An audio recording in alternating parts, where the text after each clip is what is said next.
Only 32 men in all of history have run the 400 meters in under 44 seconds. That's it, just 32. This year, everyone thought Memphis was about to add one more name to that short list.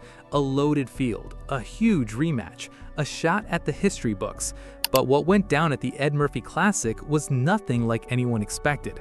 Check this number. World Athletics says 232 men have broken 10 seconds in the 100 meters. In the 200, 130 men have gone under 20 seconds. That's already tough. But the 400 is on a whole different level. Only 32 men ever have cracked 44 seconds. Most years give us just 1 or 2 runs like that, and they usually happen at the Olympics or the World Championships, the biggest stages there are. Seeing a 43 on the clock is one of the rarest sights in the sport. And here's why the 400 is so brutal. It punishes pure speed. Guys who look unstoppable in the 100 and 200 fall apart late in the 400. The race demands blazing speed and the guts to survive a wall of pain in that last 100 meters. Even Usain Bolt, the fastest man ever, never touched the 400 seriously. The training would have destroyed his short sprint speed. So when Olympic champions, record holders, and a teenage star all lined up for the 400 at the Ed Murphey Classic in Memphis, fans weren't just hoping for a fast race, they were hoping to see history made right in front of them. Let's start with Quincy Wilson. This kid is only 16 when he made the 2024 Olympic team as part of the 4x400 relay pool. He only ran in the heats, but Team USA still brought home the gold. That made Wilson the youngest American male track and field Olympian ever, an Olympic gold medalist before he could even vote. Unreal. That same year, Wilson set the world under-18 best in the 400, running 44.20 in Florida. 1 year later, at this exact meet, the Ed Murphey Classic, he went even faster, 44.10, and he beat a stacked pro field to do it, including a former Olympic champion. That run made Wilson the second fastest under-20 runner in history. Only one man is ahead of him, Steve Lewis, who ran a jaw-dropping 43.87 to win Olympic gold as a 19-year-old back in 1988. Wilson picked up a baton at just 8 years old. By high school, he was already smashing national records at Bulla School in Maryland. Other kids looked beaten before the gun even fired. He carried that dominance for 2 straight seasons, 44.20 in 2024, 44.10 in 2025, both right here in Memphis. This spring, Wilson wrapped up his high school career, and for most of it, he looked untouchable. But his final high school race did not go his way. At the US Under-20 Championships, Wilson ran a strong 44.84, but it wasn't enough. He finished second behind Jaden Dayan, who won in 44.52. For a kid who barely knew what losing felt like, that hurt, and fans figured that pain could be exactly the fuel he needed heading into Memphis. Now let's talk about Samuel Ogazi. This 20-year-old Nigerian sprinter had a monster season at Alabama, winning back-to-back NCAA titles in the 400.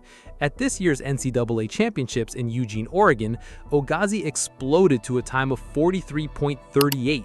That shattered Michael Norman's college record of 43.61, a mark that had stood since 2018. That single run also pushed Ogazi to 4th on the all-time world list. Only 3 men are faster. World record holder Wade Van Niekerk at 43.03, Michael Johnson at 43.18, and Butch Reynolds at 43.29. Think about this. Ogazi's 43.38 would have actually won the 2024 Olympic final in Paris, where Quincy Hall took gold in 43.40.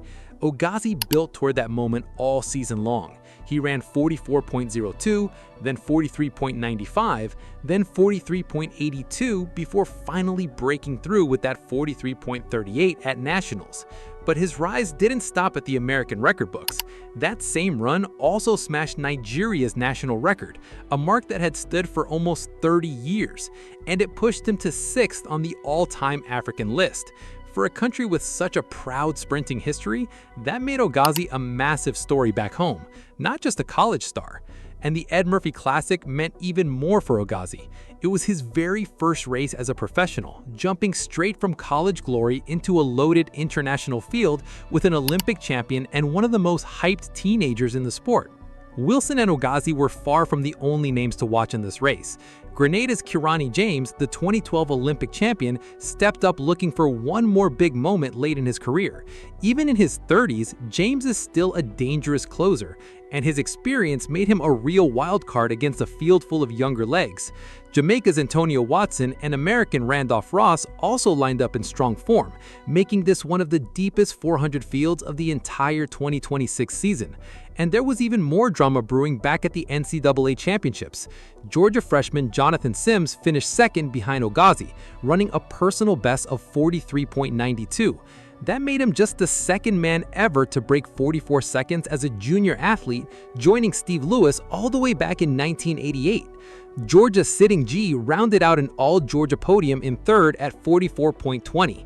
Sims wasn't even entered in the Memphis field, but his rise added fuel to the fire. It felt like 2026 was shaping up to be one of the fastest 400-meter seasons the sport had ever seen. With that much talent on one start line, expectations shot through the roof heading into Memphis.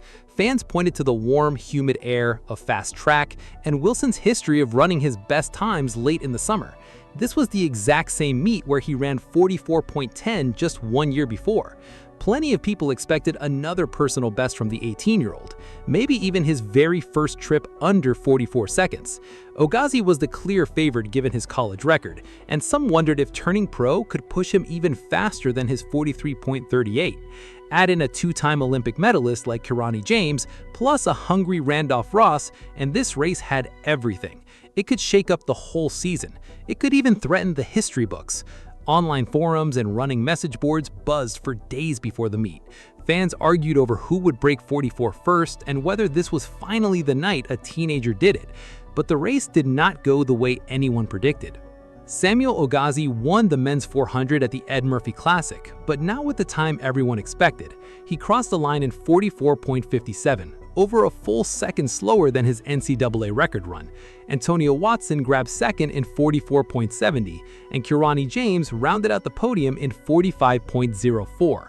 Solid times, sure, but nowhere near the fireworks fans came for. And Quincy Wilson? His night simply fell apart. He finished 7th in 45.53, way off his personal best of 44.10, and nowhere close to that sub-44 barrier so many expected him to chase. Randolph Ross finished 6th in 45.48. Gabriel Maranta placed 4th in 45.22.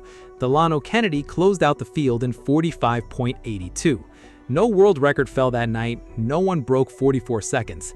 After months of hype around two of the most talked about 400-meter runners on the planet, the biggest showdown of the summer turned into one of the most forgettable races of the whole season. Let us know your thoughts in the comments, and if you enjoy deep athlete stories like this, make sure to like, subscribe, and turn on notifications. This is Athlete Feeds, and we'll see you in the next one.